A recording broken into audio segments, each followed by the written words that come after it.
Hi, I'm Matthias, and with Bess, Jason, and Sid, we're graduate students at the University of Michigan School of Information. This semester, we took a class called Needs Assessment and Usability Evaluation, in which we consulted for JSTOR to help them evaluate the usability of their Register and Read product. JSTOR is a digital library of academic journals, books, and primary sources. It released Register and Read in 2013 as a beta product for independent researchers that lets them read 3 free journal articles every 2 weeks.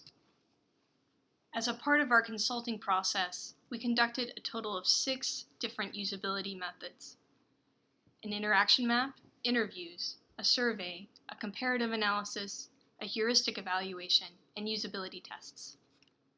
We started by creating an interaction map to get a 30,000-foot view of the product.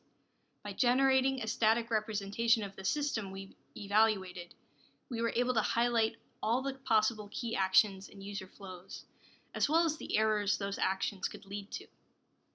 Next, we wanted to develop a detailed understanding of Register and Read's target population.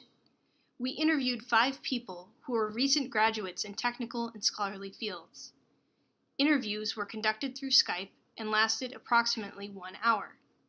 From this, we created 3 personas. We then compared Register and Read with similar products in the market. We selected websites that are also used to conduct research.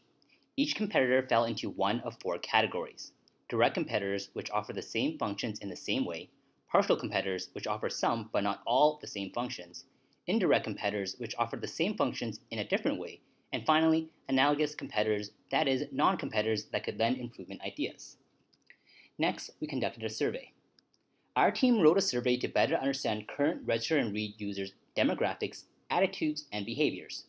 The survey included 16 mostly closed-ended questions and was distributed through JSTOR's official Twitter account.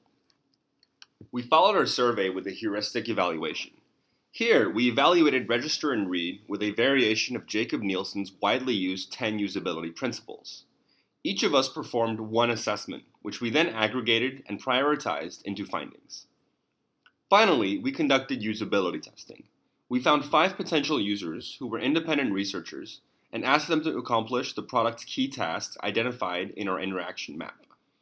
These tasks included searching for an article, reading the article, accessing previously saved articles, finding help, and registering for a new account. Next, we'll take a couple of minutes to highlight some key findings and recommendations. For our first finding, in our studies and in our usability tests in particular, we found a need for more robust branding and onboarding for Register and Read users.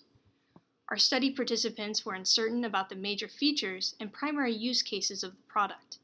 This manifested in a number of ways, including users being unclear about the difference between the MyJSTOR account and Register and Read as a product. The account and access terminology confused most users, and they did not understand the connection between registering for a MyJSTOR account and Register and Read. Users were also unaware of how Register and Read fit in within the context of other JSTOR access options like JPass. Next, users were also uncertain about the purpose of the shelf. While they did understand that shelf was an important step in the reading process, most were confused on the specific reasons to use shelf and why it existed. To address user difficulties in creating a clear conceptual model of the product, we recommend doing the following. First, create a landing page with clear value proposition to better document and communicate product features to users. Also, design an onboarding process, again to provide more help in documentation of product features. One of the primary tasks in Register and Read is searching for content. However, our study showed that for Register and Read users, search was undersupported in the system. Some free articles are labeled incorrectly, shown as unavailable, when they are actually accessible. Existing article availability filters also prohibit users from finding Register and Read content. Users must click on All Content rather than Content I Can Access to view Register and Read articles. Search is a critical task in using Register and Read. To keep users engaged in and continuing their information-seeking behavior on JSTOR's site, we recommend including Register and Read content under the Content I Can Access filter, sorted by relevancy. Alternatively, Accessibility filtering might be made more effective by calling out register and read explicitly in filtering options. In our interviews, we found that potential register and read users weren't supported in their complete research flow. When accessing articles through external search engines like Google Scholar, information about JSTOR register and read is not clearly displayed. Users also strongly preferred printing and reading articles offline.